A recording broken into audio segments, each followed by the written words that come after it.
I'm going to keep saying this with my whole chest because some people are not deep thinkers. I understand that you're not a critical thinker. This is not for you. It's just not for you. Scroll up. So my point today is, well, not today, but at this moment, like, why does Black joy bother some white people and some other groups, but majority is white people and not all of you. You know what I'm talking about.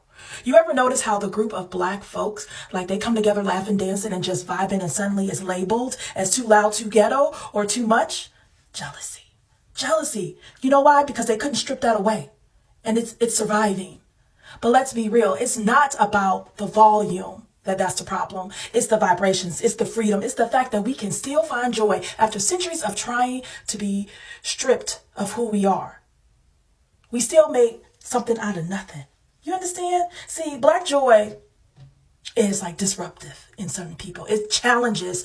And where we're supposed to be broken, angry, and silent, it's like loving, living, and celebrating. So it's not just confusion. It's threatening to a certain group of people. Because Black joy, for us, is power, is resistance, it's healing, it's ancestral. Of all the things they said we could not do, it's lies. Remember, we were here way before other groups were here.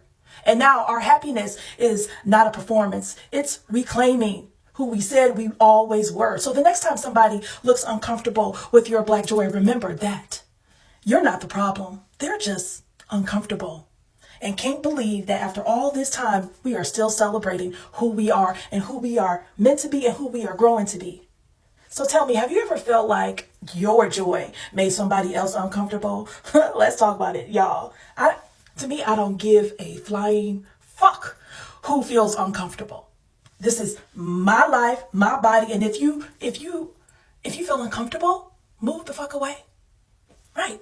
Because where I was for Black Bike Weekend, we were on the side, I'm not gonna say the grown folk side, but we like our peace. So of course, it was a mix of Black and white people. Like, we all around each other. We all talking to each other. You think anybody grabbed their purse because they see bikers in leather? No, they're used to it. They're talking, they're waving, they're like, oh, let me tell me about your bike, blah, blah, blah, blah, blah. These are people talking, not afraid and not jealous. There are some, but we didn't cross any this weekend, okay? But have y'all ever experienced that? Like, you having joy, you having celebration, especially with all the graduates. Did you see those comments talking about Black fatigue in the comments of Black joy celebrating the college? See, the point that I'm trying to get at is no one who doesn't, how can I say this? If you Black, you understand. It comes naturally, and it doesn't matter what state you from. We all have a common denominator of celebrating our Blackness, and people can't stand that. People can't stand that. And I'm not just talking about in America. If we go somewhere else, Black joy is celebrated different ways, but we still have that common denominator of celebrating of what we achieve regardless of the fact. Okay, I'm gonna get off my soapbox. Anyway, happy Tuesday. Hello everyone, welcome back to my channel. In this video, we'll be talking about white folks being confused. White folks being confused that Black Americans are still rising and shining. If it's your first time of coming to my channel, please do not forget to subscribe, like, share, and drop your comments in the comment section. Turn on your notification bell so that you keep getting heads up and updates from me. My name is Sandavas. Let's dive into it. I don't think people in America understand how angry Black people are. And I'm not talking about the trope of Black people anger, right? Angry Black woman, angry Black man. I am talking about angry at the fact that the majority of white people voted 3 times for Donald Trump. The majority of white people have voted for Republicans since the civil rights laws were passed in the 60s. And that has led us directly to where we are right now. I don't think you understand how angry Black people are. Just because we play it cool, just because we make jokes and make funny videos, and we do not suppress our Black joy, I don't think you understand how angry we are. And just because we have followed Black women's lead saying we're going to sit this out, you're not going to see us out in these streets protesting because he wants to unleash the military on us. And you know what he did as a response? He's been sending the military to our homes. He sent them to our homes, our businesses, walking down our streets. He had them dropping out of helicopters in Chicago. And now they just said, oh, they're thinking of sending the 82nd Airborne into Portland because they don't like white people up in Portland either. We saw what he did in Los Angeles. We saw what he's doing, or did, and doing what he's doing in Chicago, Houston, Washington. We see that. And you know what? We're angry. And I don't think the rest of this country, non-black people, understand that. Because it's easy for white Americans to sit back and say, blame everything on your favorite villain, right? Nazi Germany and H guy. But let me tell you something. Everything Donald Trump and Stephen Miller and Hegseth and the eugenics of RFK, everything they're doing has been done to black people in this country, not Germany, not under the H guy, not in Germany in World War II. We got 400 years of this happening to us by y'all. See, it is a very convenient excuse to blame everything as a likeness of Nazi Germany because it absolves white Americans from looking at your own granddaddy and grandmama who perpetrated these things against us. And I'm not just talking about 350, 400 years of enslavement, 100 years of Jim Crow, and all that, thousands and thousands of lynchings, all the eugenics, all the forced sterilizations, all of that has been done right here, starving us. All done right here. All the people protest about genocide somewhere on the other side of the world. What do you think happened here? So listen, if we can get through this, part of that truth and reconciliation that I talked about in my other video, there's going to be a carve out, a breakout day, month, year, where we got to talk about, we got to get through our anger because we are angry at y'all. If you're really committed to being a racist in this country, you can't unsee what I'm about to show you. You might want to start checking Amazons for blankets because this gas furnace behind me, you don't get to have one of those either because that was invented by a black woman named Alice Parker around 1920. She received a patent on it. Yeah, that's how we stay warm today.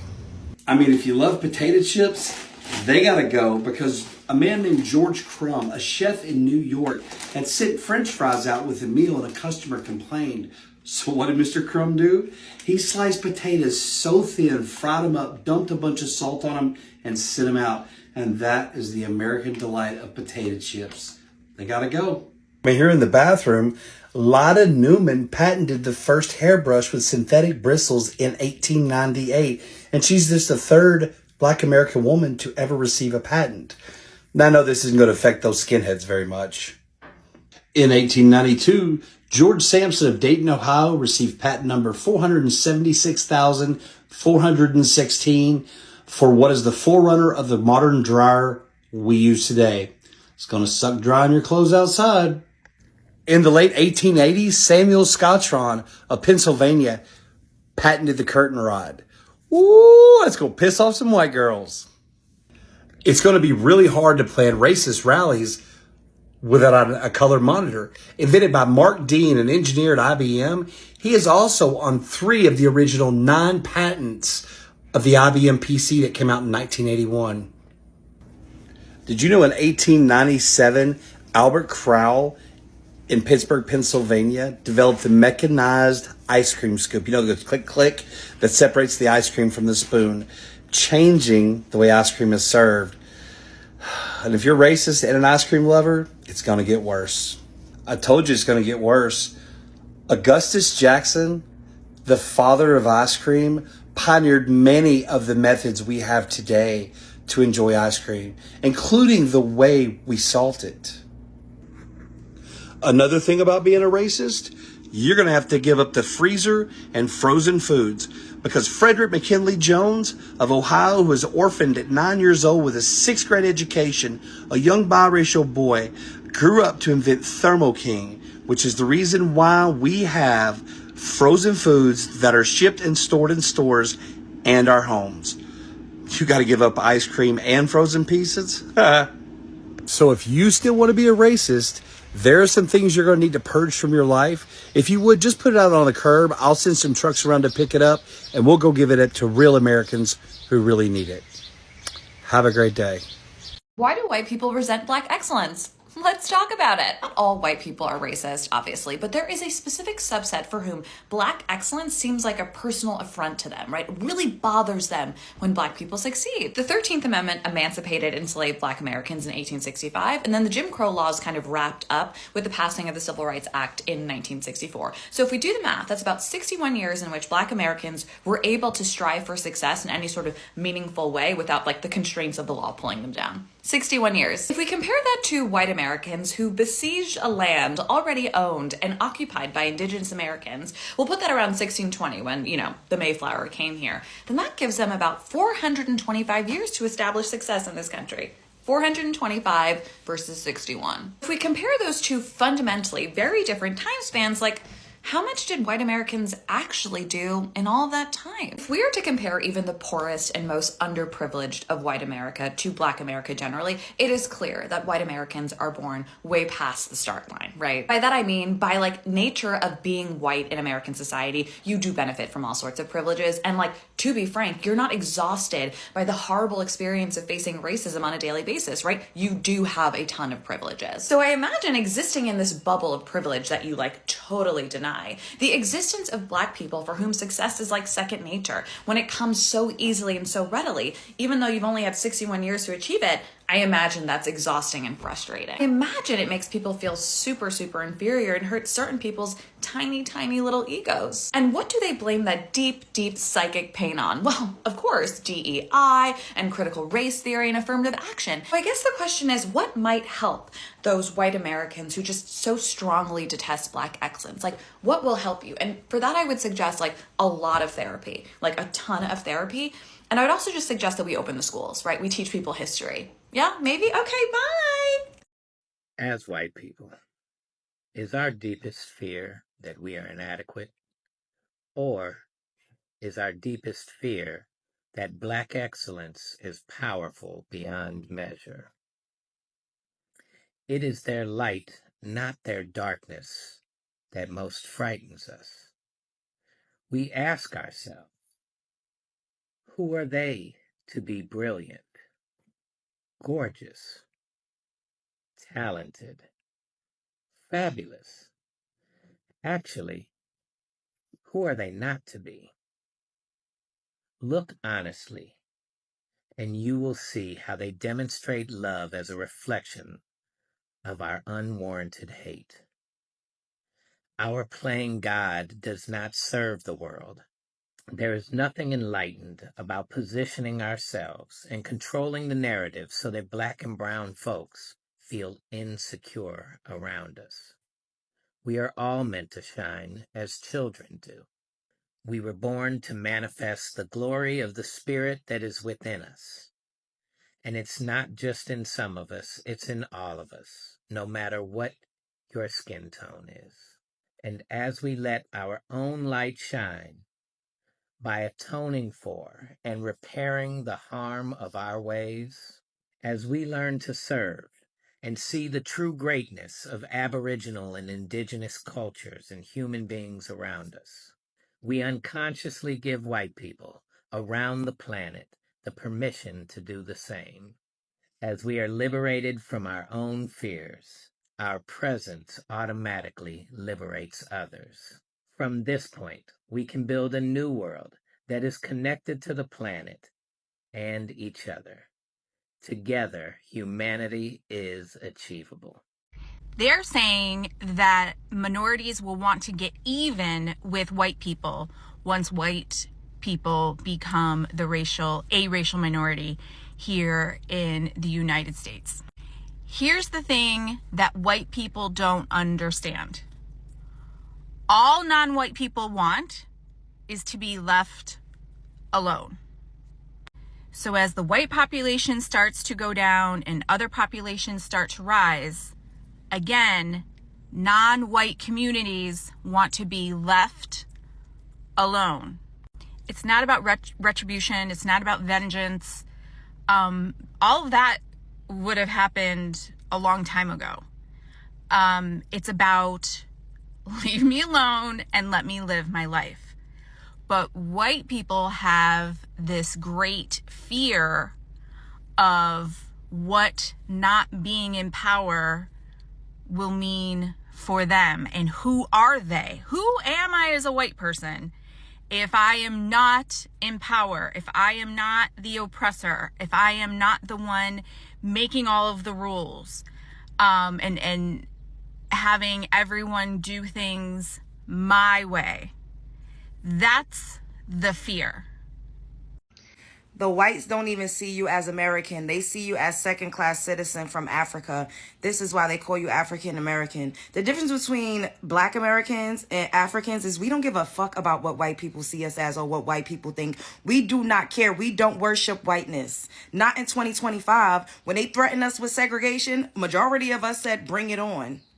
We don't give a damn. We not walking up to them. White people care about black people in America way more than we care about them. We're not trying to get invited to their cookouts. We're not trying to force ourselves in their spaces. Not in 2025. That's not what's happening.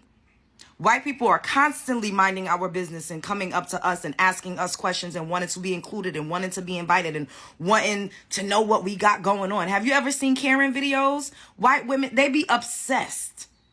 Obsessed. Utterly obsessed. We do not worship white people like y'all. A lot of y'all uphold white superiority. You ever want to see what leave it up to one of y'all. We don't do that bootlicking shit over here. We don't care what they think or what they consider us. We know what's on our birth certificates. I know what it says on my passport. I know where my lineage comes from. I know where my ancestors come from. It's a psychological mind trick to think that white people are fucking superior to you. There ain't no motherfucking white person superior to me. That hatred, that shit is love. Love and hate lives on the same spectrum. They love us so fucking much. They're so obsessed that it brewed into hate. A lot of it is envy, jealousy, admiration, inferiority. Not all. Spread love is the Brooklyn way. The fuck? So last time I was up here, we was talking about how everybody thought black American people didn't know what we was doing when we wasn't protesting and coming outside. But we literally are key players in this fucking game. Now that folk are starting to see that there's a reason why black Americans kept refusing to protest, right? Because we know these people better than they know themselves. We keep telling everybody that, but everybody don't believe us, okay? We know these people better than they know themselves. We keep telling everybody that the playbook is in black American history. That's the reason why they refuse to teach it to y'all, okay? Because if they were to teach y'all black American history, they would literally teach y'all the ins and outs of white supremacy. Tactics, manipulation, psychological shit, and all the stuff that leads up to the major things that they do. So, let's hone in on a particular part of black American history, right? We're going to hone in on the fact that of what ended the Reconstruction era and the various different massacres and even the lynchings, right? The dark stuff that happened. Consistently, what was a precursor to them YT clear folk, the clear showing their goddamn ass was black people doing well. That's the precursor. Black people doing well and black people minding their business, right? That's one aspect of it. The second aspect of it is YT people not doing well, okay? The Reconstruction era literally almost shifted the American economy to black Americans being in the driver's seat of black economics, right? Of equity, right? It was a huge wealth transfer that was getting ready to take place because after emancipation, right? Black people knew how to do all the jobs, okay? YT folk did not have the skills to compete or do any of the jobs. So, and then black people were buying up land, like plots of land, buying up a lot of plantation owners were selling land to stay afloat and stuff like that. And black people was buying it. Okay. And so this is what gave rise to those really big black towns that we talk about, very wealthy black towns that we talk about, Black Wall Street, et cetera, et cetera. That's what popped all of that off. So massacres really were about, one, kicking black people back into a place of like poverty, and two, stealing our shit. Okay? Stealing our shit. Taking our houses, taking our land, taking our businesses. They would literally terrorize the black people into leaving and then move their asses into business and then run the business or change the business into whatever they wanted to change it into because they were not doing well. Okay? If you track it, the Great Depression, Track the Great Depression era. In that time period, whole bunch of terrorizing of black towns took place. Why? Because white people were poor. It didn't really bother black people to be poor because black people already knew how to get by with really next to nothing. Okay, we gonna make something shake regardless, right? And we also still had wealthy, sustainable towns because our money wasn't actually in the stock market. We don't ever actually put our money in the stock market like that. So the crash really didn't affect us to the way that it affected everybody else. Outside of the super rural areas, black people really struggled in the super rural remote areas. So let's fast forward into today and why black people knew that these people were going to be trying to come into the white man fight back, because they are literally coded to believe that every problem they have, black people are the cause of it. Okay, every problem they have, anything that go wrong in their life, it's a black person's fault. Okay, black people are literally their get out of accountability card. Black people are their get out of failure card. Black people are their get out of success card, lack of success card. Okay, anytime things do not go the way that they think that it should, the privilege ain't privileging and the supremacy ain't supremacy, they are looking for a way to make black people the problem. Okay, black people and we know because black people was on the other side of fucking town. We talking about people who get in a fight with their white wife, okay, over their white marriage issues, and then go into a black neighborhood and try to kidnap a black woman or kidnap a black man for something. Even if you go into like the lynchings that occurred, my wife said that the black man was looking at me. No, his wife was literally fucking another white man, and they didn't want to sit up there and deal with that issue, so they went and put it on a black man and terrorized the black neighborhood. Okay, black people have been the scapegoat for white people issues for hundreds of years. This is like epigenetic coded in them. Okay, they don't know how to cope with problems that are created by them. Okay, they don't know how to cope with the shit that they actually fucking cause. Okay, and the fact that black people are refusing to come outside, black people are not giving them an out. That is why we held off, and that's why we chilling. Because we ain't giving them no easy outs. And it is frustrating the fuck out of them. Okay? It is frustrating the fuck out of them. Okay? So they're going to go around and they're going to terrorize like the leftists. Okay? They're going to terrorize the libs. But they can't get at who they really want to get at, which is black American people. Because black American people ain't playing ball the way that they want us to. Because we studied history. Everybody else didn't. We know our history. We know how these people give it up. Okay, so y'all continue staying on the chessboard. Black people, we up though. We up, and we just watching the things happen. Because when it's time for us to come out, when it's time for us to come outside, baby, they gonna wish we had gone in the house. Still confused that black Americans are rising and shining, and this statement speaks to a long-standing tension of American society, one with systemic racism, historical power imbalances, and deeply ingrained narratives about who gets to succeed in this country called America. For centuries, black Americans were intentionally excluded from education, wealth, home ownership, and even the most basic rights. Now, slavery was followed by Jim Crow, redlining, mass incarceration, and ongoing social and economic discrimination. So these systems were not just unfair, they were designed to prevent black advancement. So when black people succeed despite their barriers, some white Americans are confused because it disrupts their understanding of how the system is supposed to run or work. This confusion often manifests in subtle and overt ways, being surprised when a black person is articulate, has wealth, leads a company, excels in academia, or demands justice. There's often a subconscious assumption that black excellence is an exception and not the norm. Now, when in reality, black communities have always been resourceful, creative, and resilient. So the real issue is not confusion, it's discomfort. The rise of black excellence changes white supremacy and the mites that maintain it. So if black people succeed without handouts, it undercuts the stereotypes of laziness. If they speak out, it undermines the idea that they should be grateful.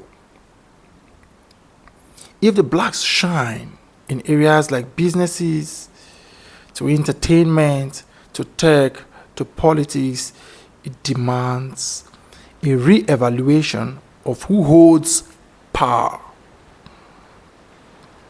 Now, we should also recognize that not all white people feel this confusion. They are allies and advocates and co-conspirators. But the larger societal structure, the media narratives, the hiring practices, the wealth gap still reflects. The dominant white lens are often facing black success as abnormality or traits. Now, to move forward, we need more than just acknowledgement. We need accountability. We need equity. We need a genuine celebration of black achievement without the backhanded compliments or suspicion. Black folks aren't just rising and shining. They have been doing this. The thing is, why are so many just now starting to notice this? So let me have your own comments dropped in the comment section. Your thoughts, your opinions, and all that you think about this very issue on ground. And don't forget to subscribe to my channel if it's your first time to come here. Like, share, turn on your notification bell, and so on. And credit belongs to the owners of the stitches I'm attaching to this video. With it being said, I'm going to say bye for now. Peace and love.